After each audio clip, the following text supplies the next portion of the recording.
Morris Abraham anaimbwa sana mara baada ya kufanya vizuri kwenye timu yake ya Simba, hasa kwenye mchezo wa JKT Tanzania, na ameongezeka kwenye mchezo huu wa kirafiki ambao unafuata. George Morris Abraham, uwezo wake, nataka tathmini fupi tu kutoka kwako. Ni mchezaji wa aina gani? Nafikiri ni mchezaji ambaye ana feel na mpira, yani mchezaji ambaye anahitaji zaidi mpira mguuni afanye mambo yatokee, na ana uwezo wa kufanya jambo litokee. Mchezaji ambaye anajua kutafuta space uwanjani na kuwa na muda wa kutosha wa kukamilisha vitendo vyake vya kiufundi. Hard working, anajituma sana uwanjani hata pale ambapo timu haina mpira. Nafikiri pia kwenda Ulaya imemwongezea kitu kuhusu kuelewa mchezo katika sura zote nne. Pale ambapo una mpira hauna, ulikuwa nao umeupoteza, unataka kufanya nini, au ulikuwa nao umeupata, unatakiwa kufanya nini. Kwa umri wake nafikiri pia bado kuna eneo kubwa sana la kuboresha, kitu ambacho ni positive sana, ni advantage kubwa. Nafikiri pia licha ya kwamba umbile lake sio mrefu sana wala mpana sana, lakini nafikiri physically anaweza akajihendo vizuri sana dhidi ya wapinzani. Hii mechi ya kirafiki kwa upande wa wachezaji, tunajua kuna nyota wengi ambao wanaenda kutumikia kwenye mashindano hayo ya kimataifa, hasa kwenye klabu ya Simba na Young Africans. Wapo wachezaji ambao wanaenda kuzichezea timu zao. Pengine huu mchezo kwenye break hii huenda ukawasaidia kitu kikubwa sana kuelekea kwenye mashindano hayo ya klabu bingwa barani Afrika, hasa nazungumzia kwa upande wa wachezaji wa Simba na upande wa Young Africans. Na Azam na Wasingida of course kwa ujumla zote. Yes, hatuna timu mbili kwenye timu nne kimataifa. Exactly. Yes, inawasaidia kwa sababu mazoezini wataenda kucheza mechi, na hapa katikati ligi ilisimama. Kwa hiyo kupata kwanza hiyo training sessions, lakini pia kwenda kupata mechi hopefully, maana inawezekana sio wote wakacheza. Ambao atacheza kwao pia itakuwa ni kitu kizuri, kwa sababu mwili pia sio vizuri sana upoe kwa muda mrefu sana bila kucheza. Kwa itaongezea kitu. Yani tunasemaga mkabure sio sana bure bwana. Anayeenda uwezi jua bwana, anaweza kaokoteza kitu chochote. Kwa hiyo yes, itawasaidia definitely kabisa. Wapo makocha wengi kwenye ligi kuu soka Tanzania bara, na miongoni mwao pia coach japokuwa bado hujaanza kufundisha ni George Mbangile. Kocha yupi ambaye anakufurahisha sana kwenye ligi kuu soka Tanzania bara, namna ambavyo ukiangalia mifumo yake, ufundishaji wake kwenye hizi vilabu vyote, mimi nikimtazama kocha fulani ananifurahisha sana? Mimi napenda kuchukua kila kitu kutoka kwa kila kocha. Kwa bahati mbaya sana hakuna ufundishaji ambao ni mbaya na ufundishaji ambao ni mzuri. Na kila kocha ana kitu ambacho unakipenda kutoka kwake, unakichukua kutoka kwake. Siwezi kusema kuhusu Gonsalves kwa sababu ndio kwa nimemuona mechi yake ya kwanza. Lakini kwa makocha wengi wengine ninawafahamu. Pantev tena nimeshamuona baadhi ya mechi kadhaa. Jinsi anavyopenda kutumia kwenye build up wachezaji wake. Ahmed Ali nishamuona JKT Tanzania, timu zake zinavyokuwa muda wote, yani wanajua jinsi gani ya game management, niseme vipi, yani kujibadilisha kutoka katika kitu fulani wanachokifanya kwenda muda fulani, kuadapt na mazingira ya timu pinzani. Mpinzani anawapa nini? JKT Tanzania nafikiri Ahmed Ali amekuwa mmoja wa makocha wazuri sana wa kuadapt wakati mchezo unaendelea.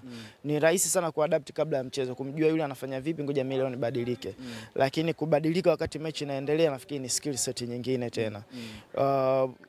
Nafikiri Gamondi tayari inajulikana, shajua nini anachoweza kufanya Tonga huko. Ibenge jinsi anavyoiset timu yake, discipline sana bila mpira, wachezaji wanaelewa majukumu yao uwanjani. Kwa kutoka kwa kila kocha unanyofua kimoja. Mara 50 sihitaji kumzungumzia sana kwa sababu namjua tangu yuko Police Tanzania.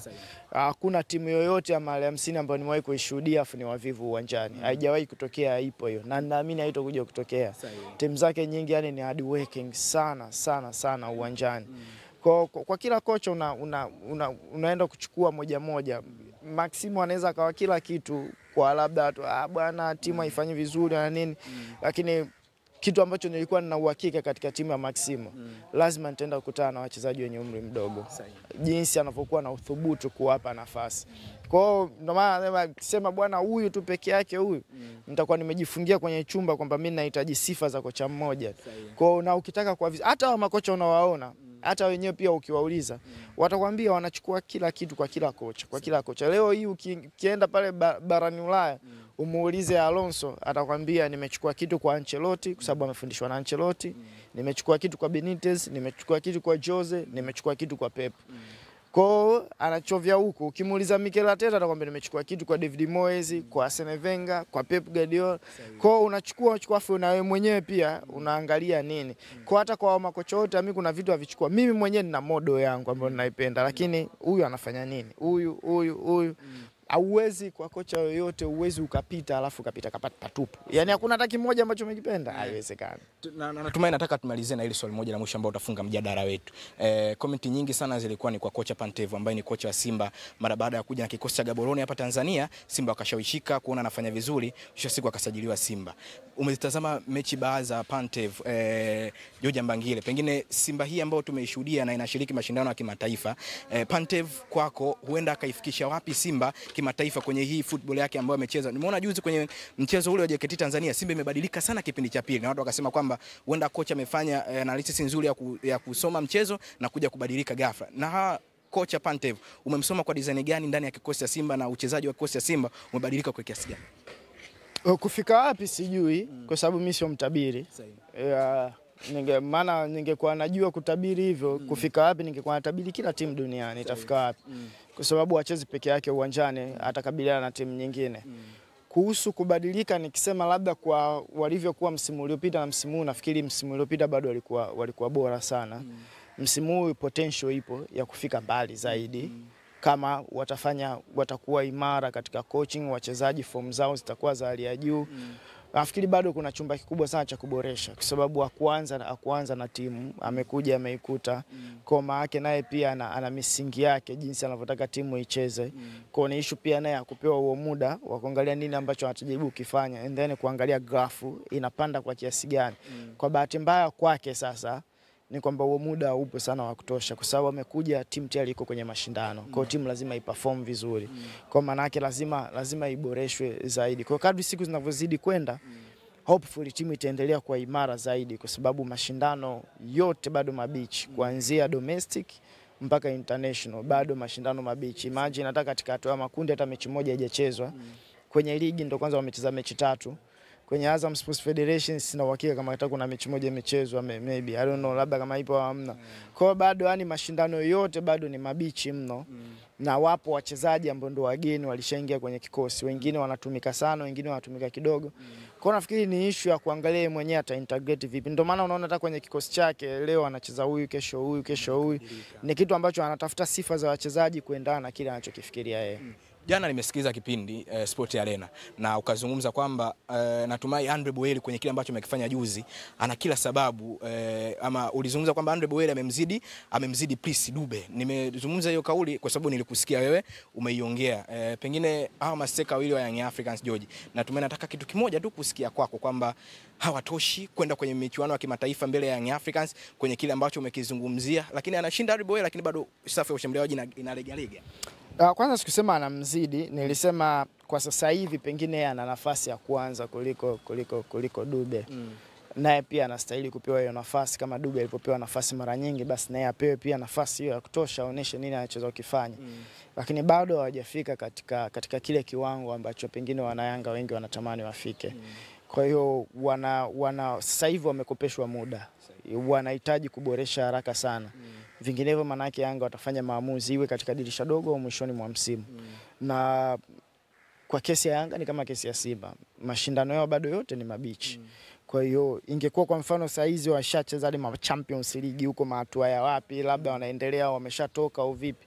Tukisema tutaangalia labda mwishoni mwa msimu, lakini kwa sasa hivi hao washambuliaji wawili bado wana deni kubwa sana. Wanahitaji kuboresha kiwango chao kwa haraka sana.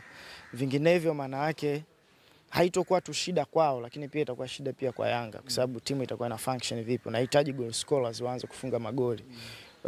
Sawa ni vizuri sana kuona magoli yanatawanywa kwa viungo washambuliaji, walinzi na nini. Lakini nyie ambao ndo kazi yenu mama mnatakiwa kuongeza sana kiwango. Kwa hiyo hao wote wawili kila mtu ana nafasi ya kuwa namba 9 wa Yanga. Yoyote ambaye atakuwa anaanza na mfululizo wa performance nzuri na kufunga magoli, maana ndio atakuwa starting number 9. Lakini wakiendelea hivi basi ndio kocha atakuwa analazimika hivyo hivyo, leo anaanza huyu anaingia sabu, kesho anaanza huyu anaingia sabu. Bana, tumezungumza mengi sana kimichezo, mtazamaji wa Kawabe Media, exclusive interview na kocha George Mbangile. Natumai mengi tumeyasikia kuhusiana na timu yetu ya Tanzania kwenye kile ambacho kinakwenda kushuhudiwa, lakini pia kiujumla tumegusia makocha wa timu mbili, Simba, Young Africans, lakini pia makocha wote kiujumla wa ligi kuu soka Tanzania bara. George, mimi nikushukuru sana ndugu yangu kwa time yako. Asante sana.